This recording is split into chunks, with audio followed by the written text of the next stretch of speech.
I call to the east, the corner of air. You who blow through and cleanse the air, help to bring clarity of thought and wise to us all here in this ceremony.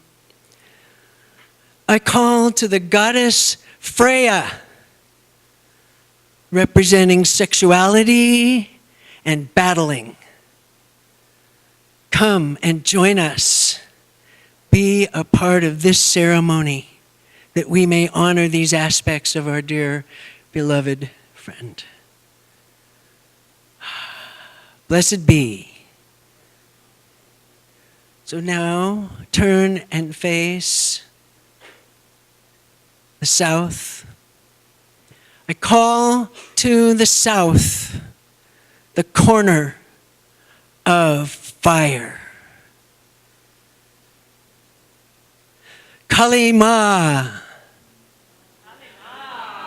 burn us, assist us, inspire us. Bring your abundant presence to the death and rebirth of our beloved. Join us. Blessed be. Turn and face the west. And gee, there's the water right there, the corner of water. Aphrodite, goddess of love. Infuse us with that divine flow. Bring us to heightened awareness of loving ourselves.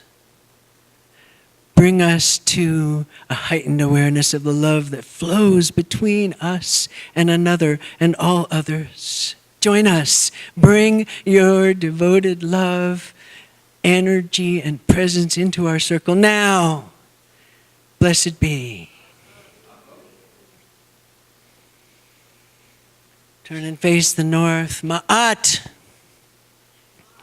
Ma'at, Egyptian goddess who stands at the gateway between this world and the next world and demands your heart, weighing it against a feather. How light is your heart when you pass? Ma'at also brings justice and a balance to all things by teaching the necessary lessons. Come with your wisdom.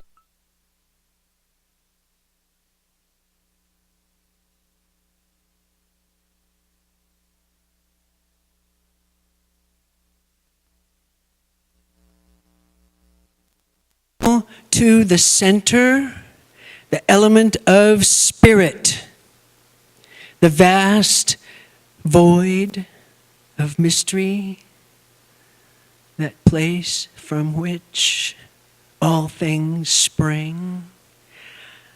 Shekinah, goddess of spirit, come and join us now. She is with us. Blessed be.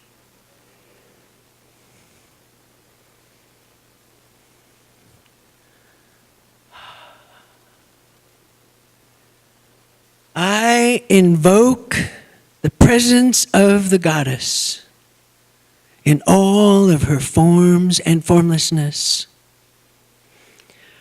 Oh, she loved you so. She was, as we all are, your very self. Come, join us, be with us, dance with us.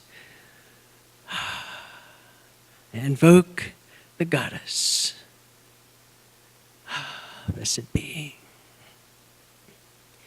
And I evoke Elohim, the Hebrew God. Bless our ceremony.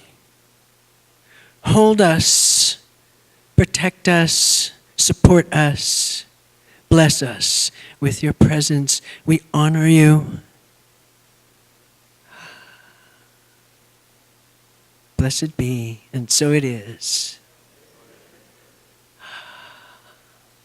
Excuse me. You may sit.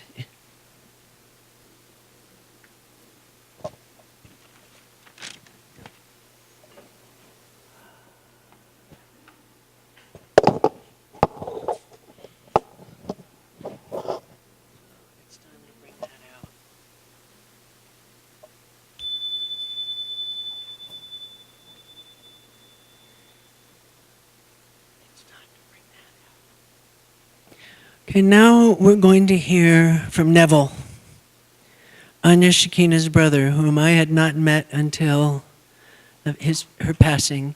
And it is my joy and pleasure. I feel closer to her for knowing him.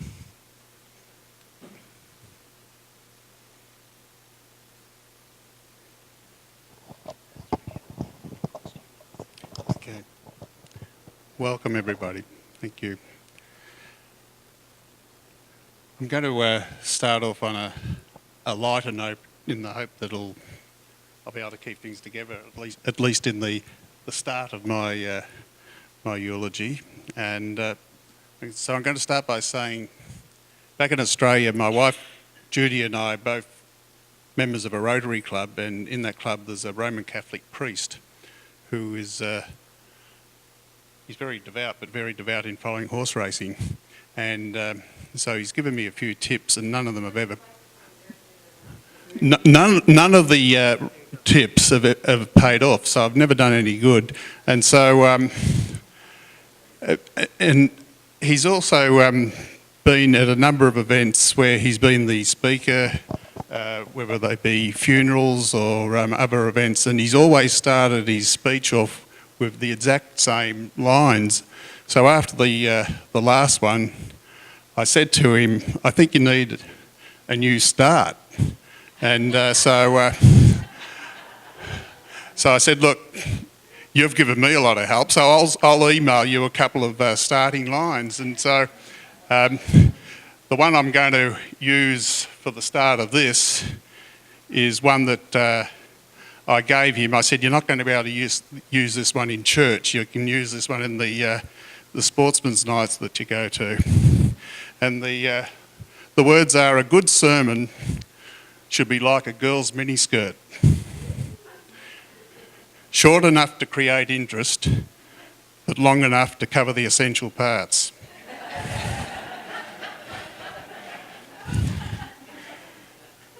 Now, having said that, from my few days here, I'm learning that maybe just creating the interest is enough, as covering the essential parts doesn't seem to be high on the agenda here.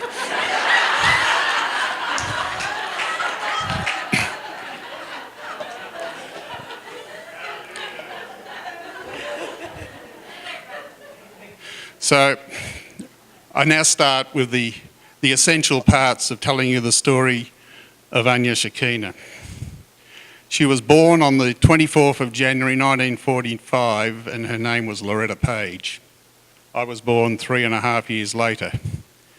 We had the sweetest people you could find as parents. Our mother was born in Brisbane, Australia, and my father in Irkutsk, Russia, close to Mongolia and Siberia. He immigrated to Australia in 1913. Both parents were Jewish, but with little real knowledge of the religion, and certainly neither could speak Hebrew. So when Melbourne's first Jewish school was opened in 1948, my parents were very quick to enrol her with the hope that she would learn what they couldn't teach her about Judaism. Though she did make a couple of good friends there, I know she didn't enjoy those years and felt restricted by the school's structure. She then went to Monash University, where she both got a degree in economics and politics, and also met Morris Kaplan, who she married at the age of 19. Her name then changed to Loretta Kaplan. It was soon very clear that her parents were much happier about the marriage to a very well-respected Jewish man than she was, and she divorced in 2 years. She made clear she would not remain in a relationship that did not involve true love. Over the next few years, she had a relationship with a Jamaican man and then a Malaysian man who was Kim. And in 1971, shortly after my wedding, or our wedding, my wife and I, which incidentally it's the 46th anniversary of that today.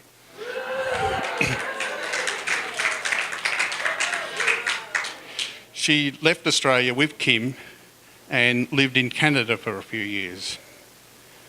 It was a hard time for her as she didn't want to hurt my parents, but she was not going to compromise her happiness. I felt at that time that the effect of our age difference started to minimise, and I know she appreciated that I always supported her decisions and never tried to change her mind. That relationship ended in 2 years as well. She then came to America and went straight to the San Diego area. She then met David Harris, who she married, and at that time changed her name to Anastaz Harris, the legal name that she never changed. I recall that wedding took place in Scotland. Again, that wedding also only lasted 2 years. And I recall talking to Anastaz at the time, and she was starting to get concerned that a pattern was forming, and well, she wasn't laughing about it, and that she may not be able to, not capable of having a relationship that lasted longer than 2 years. But though this relationship didn't last, it did serve to introduce her to a new lifestyle that has become her life. She then met the amazing Stephen Vogue. When they crashed through the 2-year barrier, I was really starting to think she might be onto something here. After that, you all know what an amazing relationship they created. They didn't just crash through the 2-year barrier, they broke down barriers right through their relationship, which lasted for about 35 years. 35 years of being together nearly 24 hours a day. During that time, they came back to Australia to be married in a beautiful park setting near my parents' home. In my eyes at that time, my sister's name was Anastaz Vogue. Anastaz, during all those years, always kept up her Melbourne connections, and when my parents were alive, visited them nearly every year, usually with Stephen. Each time she came, she made a point of trying to see all her extended family and friends, as she felt so close to them. She was especially close to our 3 children, Sally, Melissa and Martin, and loved watching their development. They all loved her and especially enjoyed the fact that no one else had an auntie like theirs. When they all married, their relationship with her grew. I don't know whether my children had tried pot before they visited her in San Diego, but I'm sure they had by the time they'd left. But I wouldn't be surprised if Sally and Pete taught her a few things in that area as well. But of course, the relationship with my daughter Melissa was at another level, with her living here in San Diego from 1995 to 2008. Melissa felt she was a bit like a daughter for Anastaz. Knowing the intensity of the experience I have felt here for the last 5 days, I can only try and imagine how close Melissa must have got to this beautiful community through all those years.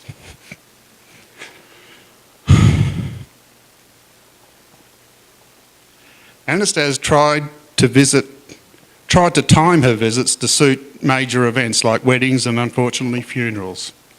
She was present for the death and funeral of both our parents. When my mother was passing, she and Stephen stayed in Melbourne for about a month before going back, only to get news shortly after returning that the end was near, and so Anastaz rushed back. My mother, knowing she was on her way, held on for a beautiful reunion before passing the next day.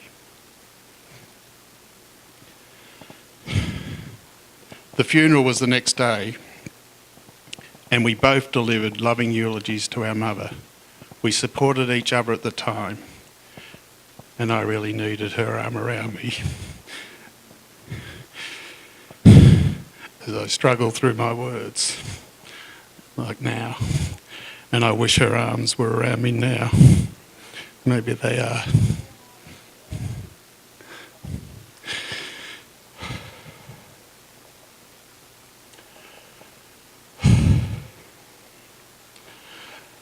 I've learnt more in these few days about her than I knew in all the years before. I knew she was a spiritual person, into tantric healing and into polyamorous relationships, but I never knew how revered she was in all these areas, being close to the leader of them. I wish I did, and that I acknowledged her for it.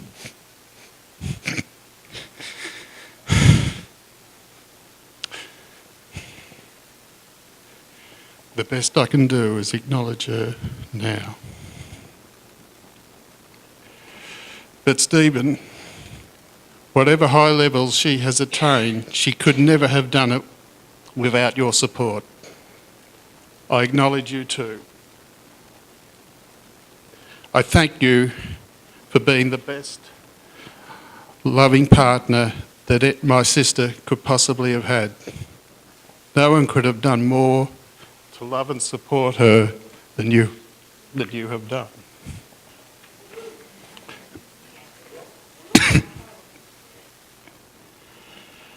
I'm so glad and comforted that when I return home, the love and support that you deserve will remain with this beautiful community.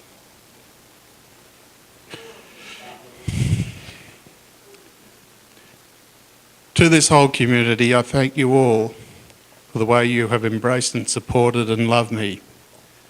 It has been a new experience and an education for me. I couldn't possibly name everyone, as there are too many, though for me, actually, I do remember quite a lot of your names. Though I must say it was such a relief to land at LA Airport with no idea how I was going to get from there to the hospital in San Diego to find that Bill and Jess were waiting there for me. It was such a blessing.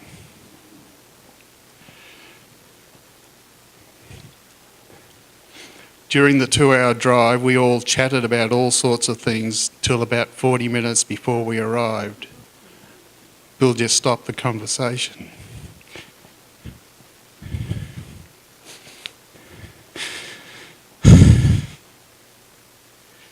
He asked how I was feeling. I said I was feeling sad and emotional at the time. We later found out it was almost that time when Anya Shekinah passed to the other side.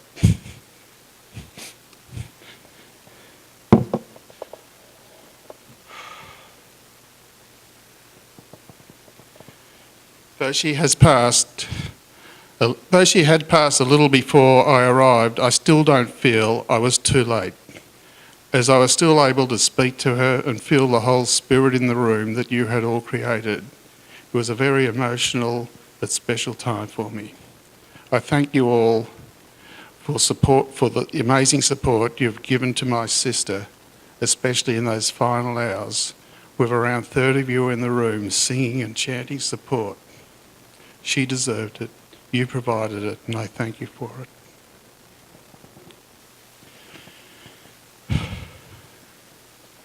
I also thank you all for this amazing celebration of her life, especially Amrita, Clarity, Tess, Johnny, and Amala Devi. And I know there are many others. In the last couple of years, Anastas changed to being Anya Shekinah. Back in Melbourne, this just seemed some sort of weirdo, maybe even gimmicky change to freshen up her brand. But I see now that it all relates to her personal and spiritual growth, and that it truly reflected who and what she had become as a person. So Shekinah, at the age of 71, you have now left us. 71 measures the number of years alive, but how do you measure the number of precious moments you've given and received in this universe? Surely no one of any age could have a higher number. I belong to an organisation where you're told to live in a way that people will say that you've lived respected and died regretted. But that doesn't describe Anya Shekinah. Respected is nowhere near good enough to describe the way people thought of her. And regretted is nowhere near describing the way we feel now. So finally, I just wish my dear wife a happy 46th anniversary for today. I'm sorry I couldn't be with you. I love you.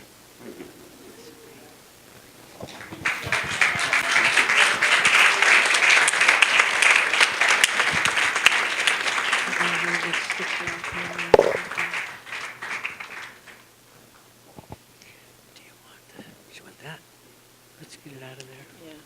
Oh, no, it's you up first. Next. Yes.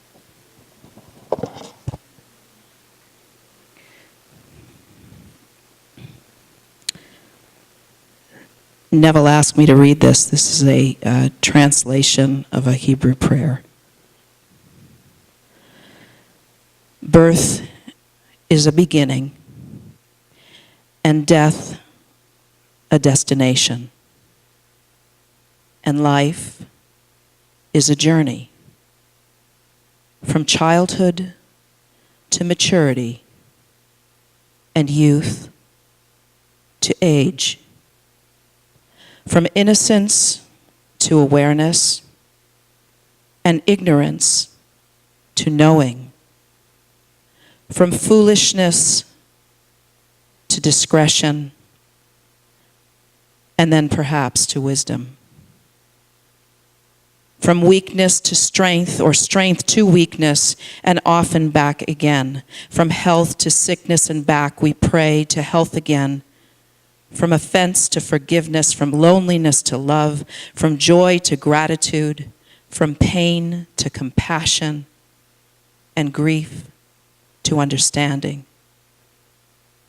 From fear to faith, from defeat to defeat to defeat, until looking backward or ahead, we see that victory lies not at some high place along the way, but in having made the journey stage by stage, a sacred pilgrimage.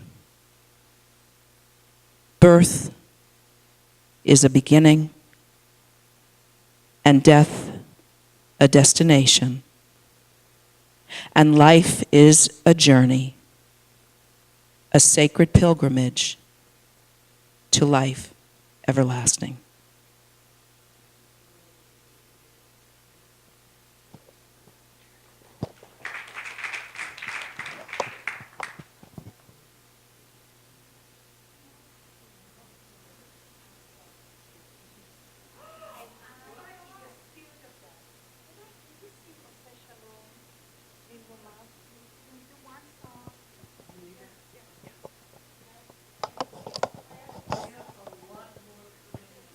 It's short. Just say the translation. Okay, this is about the energy that creates peace everywhere. May we feel the peace present right now as we remember Anastas. Okay. עושה שלום במרומיו, הוא יעשה שלום עלינו ועל כל ישראל, ואמרו אמן.